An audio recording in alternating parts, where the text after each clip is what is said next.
nagtatanong po, ito daw to yung bahay ni Nadine Lostri dito sa Siargao.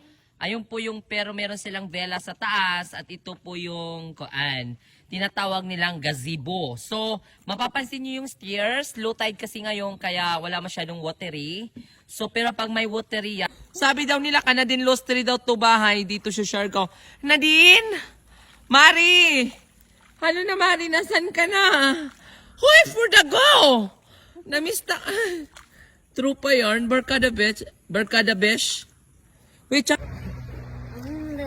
tingin-tingin sa mga vlog bago malunod. Ayan, so bago malunod tayo for today's video. So, tingin-tingin muna kayo, magpaalam na kayo sa mga pamilya nyo. Sabihin nyo kayo na bahala sa mga kayamanan namin. So, yeah, for the go. Okay kayo. Huy! So, ang ganda ng place na to, very insane, and especially, wala siyang current. Oh! Man, ate! Mayroong crocodile! Ate, may crocodile! Okay lang. Okay lang ba? Kala, may utin, Iseng, may utin. Ay, ang sarap nun for the go. Huy!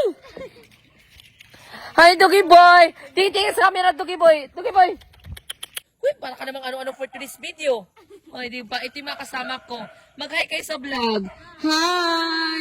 Shoutout kayo bago malunod to baruto na to. So, bago malunod to, syempre mag-hi-hi muna tayo. Hi, butterfly. Hi, butterfly.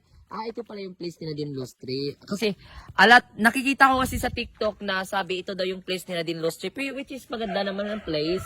Tsaka tahimik siya. Tsaka may mga crocodile, anaconda, tapos may mga King Kong, merong Godzilla. Ang dami nga makikita talaga. Makikita mo dito, Little Mermaid, mga ganyan, mga Disney Princess. Oy, sana all for the go! Hoy!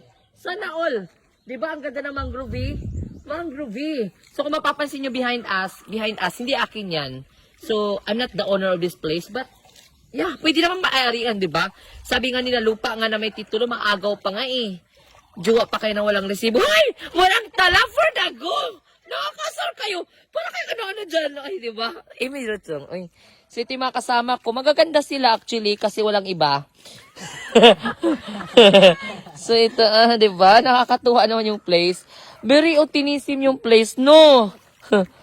Tsaka feeling ko mababaw talaga siya. O, di ba? Ito yung Consaguanero.